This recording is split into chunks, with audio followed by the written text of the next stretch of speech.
Salve, salve, senhoras e senhores, meninos e meninas, garotos e garotas, jovens discentes, professor Luciano, geografia, e hoje vamos estar discutindo os diferentes tipos de migrações brasileiras. E dentro desse contexto vamos procurar entender um pouco sobre as características e transformações das estruturas produtivas. Vamos lá, migração é uma forma de mobilidade espacial entre uma unidade geográfica e outra, envolvendo a intenção de mudança permanente de residência. Só que, no entanto, quando esse deslocamento acontece intencionalmente de modo temporário, nós classificamos como deslocamento pendular.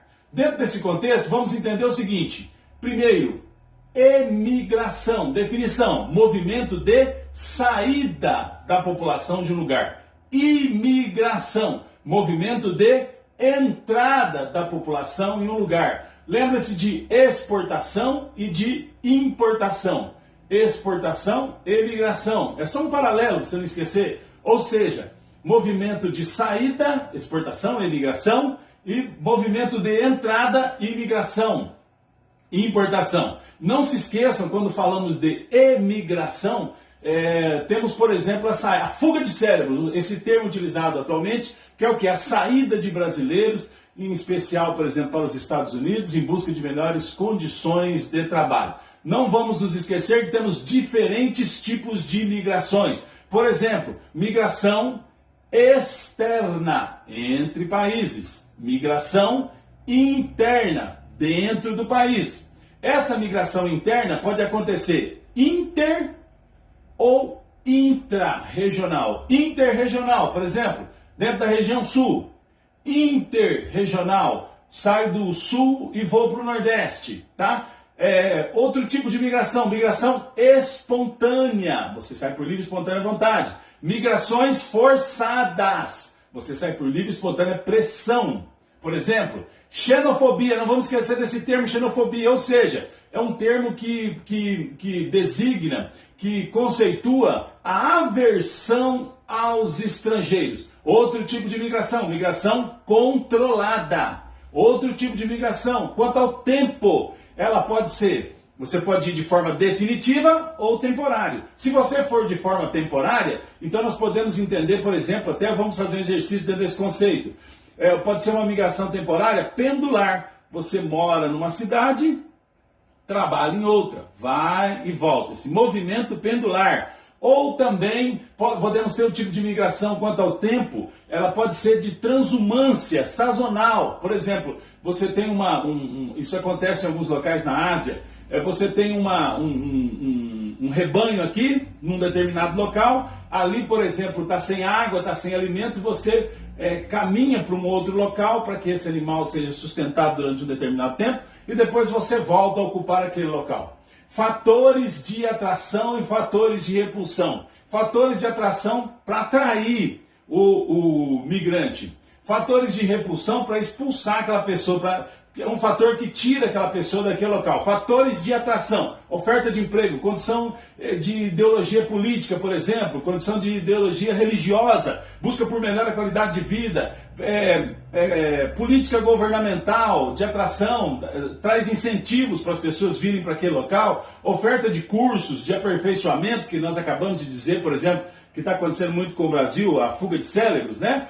E quais são fatores de repulsão? Por exemplo, guerras, conflitos armados, perseguições políticas, condições climáticas, desastres naturais, cheia, seca, incêndio, terremotos, epidemias, certo? Então, temos fatores de atração e temos fatores de repulsão. Ainda dentro do conceito das migrações forçadas, elas podem ser, como acabamos de dizer, por guerras, perseguições políticas, religiosas, entre outros. Refugiado, esse termo é interessante da gente se apropriar do conceito dele. Pessoa que teve de abandonar o seu país por motivos de perseguição étnica, religiosa, de nacionalidade, de opinião política ou por pertencer a um determinado grupo social. Vamos só entender que após a Segunda Guerra Mundial, em 1945, um surto industrial para as metrópoles de São Paulo e do Rio de Janeiro, migrantes do Brasil inteiro fizeram o quê? Se deslocaram para essas cidades em busca de melhores condições de vida. A maioria dos migrantes era proveniente dos estados nordestino. Também vamos entender que nas últimas décadas as principais migrações interregionais dentro do Brasil, mas dentro de regiões, mudando de regiões, ocorreram em direção à região centro-oeste e Amazônia. Nessas duas áreas, o principal fator de atração foi a formação de núcleos agrícolas. Aqui nós não vamos discutir hoje, mas não vamos nos esquecer que muitos desses núcleos agrícolas, em especial na Amazônia, estão sendo criados de forma ilegal. Outro movimento migratório que tem ganhado expressividade nos últimos anos é a migração de retorno. Pessoas que saíram do seu local de nascença, do local onde tem a família, certo? E foram para um outro local em busca de melhores condições de vida e agora estão retornando. Principalmente de pessoas que foram para a região sudeste em busca de emprego e melhores condições de vida. E agora estão voltando para os seus estados de origem na região nordeste. Vamos fazer 2 exercícios para fixação desse conteúdo. Vamos lá, o exercício número 1 diz assim: a manchete e a imagem abaixo retratam uma cena que se repete cotidianamente na BR-116, estrada que liga Porto Alegre, Rio Grande do Sul, a municípios da região metropolitana. Olha a foto, um grande congestionamento. Os congestionamentos aumentam nos 2 sentidos da BR-116.